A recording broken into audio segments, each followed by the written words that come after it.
chegou o tempo, não há como esperar.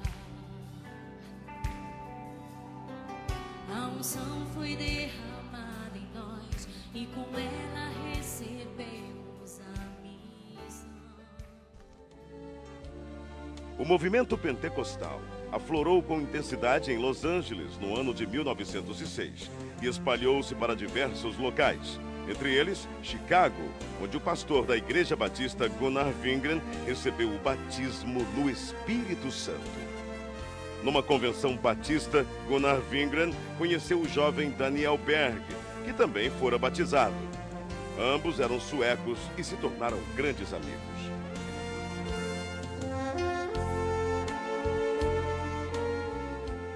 Mais tarde, em South Bend, durante uma reunião de oração, Gunnar Wingren relata aos presentes o que Deus lhes havia revelado. Brothers, the Lord has shown us that we must go to South America, to a place in Brazil called Pará.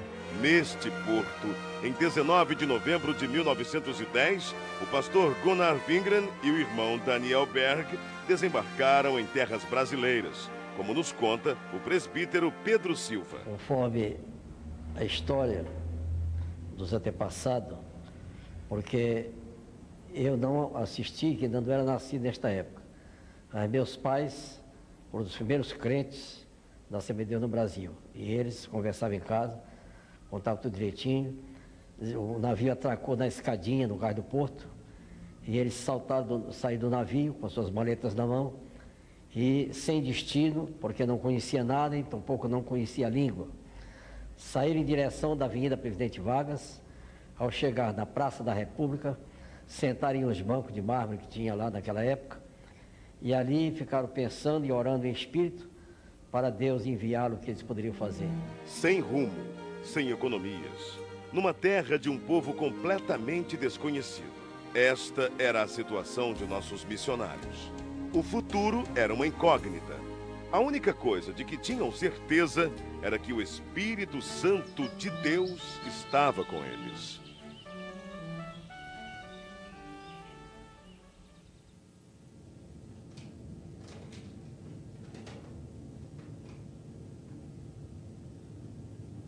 Daniel!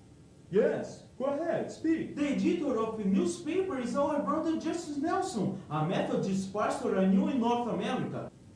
Tomorrow, you look for him. He will certainly give us the necessary orientation here in Brazil. Praise the Lord, praise the Lord, Lord. Amen, amen. O pastor metodista Justus Nelson os recebeu muito bem. Disse-lhes a respeito da Igreja Batista de Belém e prometeu levá-los até lá.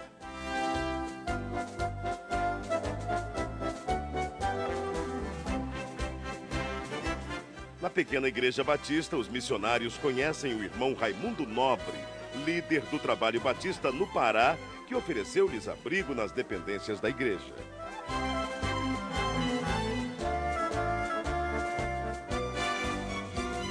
Mais tarde, os missionários foram apresentados ao irmão Adriano Nobre, membro da Igreja Metodista e primo de Raimundo Nobre. A convite do irmão Adriano Nobre, Berg e Wingren navegam pelo rio Tajaburu até chegarem ao local chamado Boca do Ipixuna, onde ficava a casa do irmão Adriano. Ali permaneceram por algum tempo, aprendendo a língua e os costumes do país em que passariam um bom tempo de suas vidas.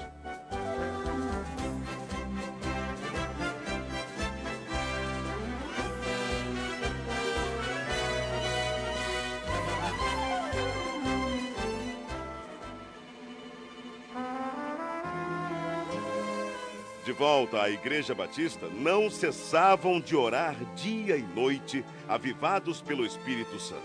Isto causou inquietação em alguns membros, que os censuraram e os chamavam de fanáticos. Mesmo assim, os dois não se abalaram e continuaram orando e testificando sobre o batismo no Espírito Santo. Em 2 de junho de 1911, o Senhor batizou a primeira brasileira a crer nas promessas de Atos 2:39. Irmã Celina Albuquerque estava orando em sua casa quando começou a falar em línguas estranhas pelo poder do Espírito. Irmãos, o que tem acontecido aqui, o que tem acontecido conosco, é maravilhoso. Não podemos deixar de falar de coisas tão maravilhosas, do cumprimento da promessa que nos foi garantida pela palavra de Deus. Não podemos fechar os olhos para o derramamento do Espírito Santo. Irmãos, não podemos deixar que doutrinas estranhas invadam nossa igreja. O fato gerou uma grave polêmica na igreja. A maioria creu na doutrina do batismo no Espírito Santo. Entretanto, outros membros, liderados pelo irmão Raimundo Nobre, rechaçaram completamente a ideia e votaram a favor da exclusão dos simpatizantes ao movimento pentecostal. As 17 pessoas que saíram da Igreja Batista se reuniram na casa da irmã Celina e ali, juntamente com os missionários Daniel Berg e Gunnar Wingren, abriram um novo trabalho. Enfim, em 18 de junho de 1911, na rua Siqueira Mendes, número 67, começava a se estabelecer a primeira Assembleia de Deus no Brasil. Enquanto o pastor Gunnar Wingren pastoreava a igreja em Belém, Daniel Berg saía como colportor, vendendo Bíblias e pregando o Evangelho em diversas cidades. Eram tempos difíceis, de longas jornadas, mas Deus jamais desamparou aqueles que lutam por sua palavra.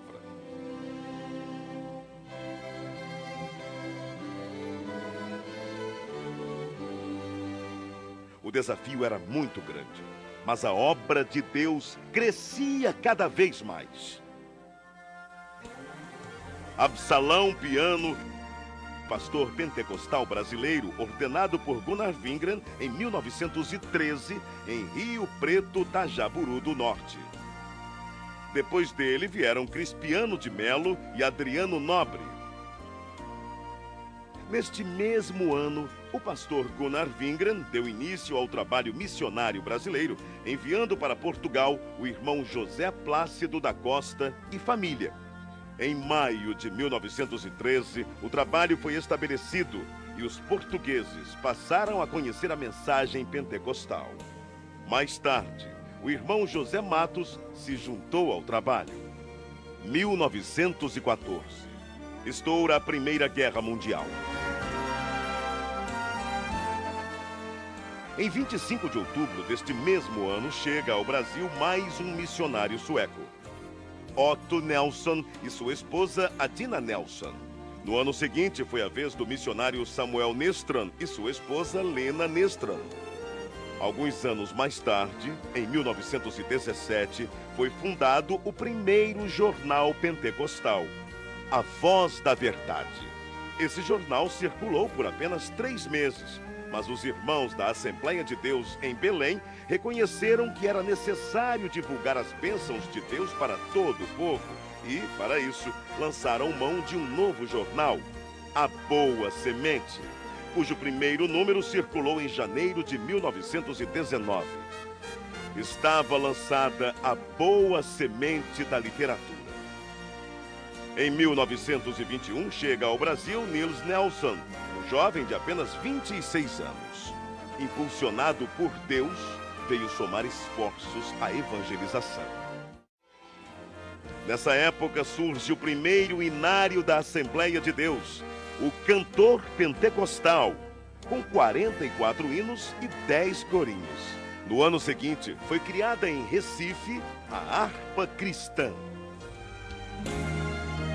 A igreja crescia e já se espalhava por vários pontos do país com o apoio de homens de Deus como Eurico Bergsten, Bruno Skolimowski, Gustavo Nordlund, Joel Carlson, José Menezes, Niels Karstberg, Cícero Canuto de Lima, Paulo Leivas Macalão e Francisco Gonzaga, que, inspirados pelo Espírito Santo, dedicaram suas vidas desbravando os caminhos da fé, abrindo pontos de pregações em diversas regiões do país e contribuindo para que a Igreja de Deus crescesse cada vez mais.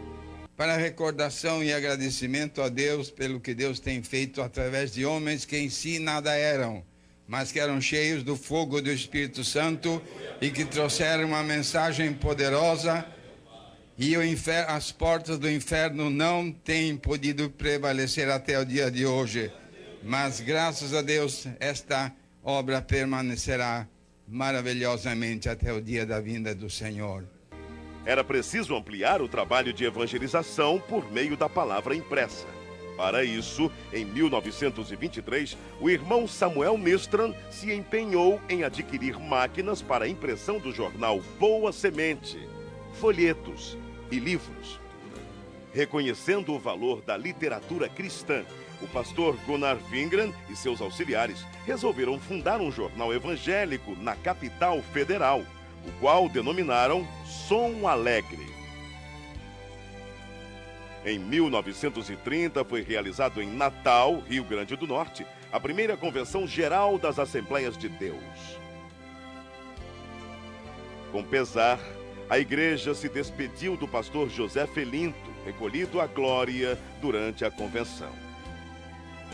Na mesma assembleia foi decidido que os trabalhos do Brasil passariam a ser dirigidos pelos obreiros nacionais, com apoio dos missionários. Também foi decidido que os jornais Boa Semente e o Som Alegre se uniriam num só, formando um novo jornal que se tornou um órgão oficial das Assembleias de Deus do Brasil, o nosso Mensageiro da Paz. Durante a ditadura de Getúlio Vargas, foi criado um órgão controlador da imprensa, o Departamento Imprensa Propaganda. E todos os jornais deveriam ser registrados. O governo exigia que somente entidades jurídicas ou pessoas físicas, com os devidos títulos de propriedade, poderiam publicar jornais. Foi então que, para atender à imposição do governo, foi criada em março de 1940 a Casa Publicadora das Assembleias de Deus. Na verdade, a CPAD era formada pela redação do Mensageiro da Paz e teve vários endereços. Iniciou na Rua Figueira de Melo, número 232, ao lado da igreja. Depois passou para a Praça Marechal Deodoro, número 338, atual Campo de São Cristóvão. Em 1946, a CPAD passou a ser propriedade da Convenção Geral. Nessa época, deu-se início a uma campanha para a aquisição de uma propriedade onde funcionaria a gráfica do Mensageiro da Paz, que até então era editada em gráfica particular. Após vários meses, finalmente era lançada a pedra fundamental, a Rua Olindo de Melo, número 581, atual São Luís Gonzaga, 1951.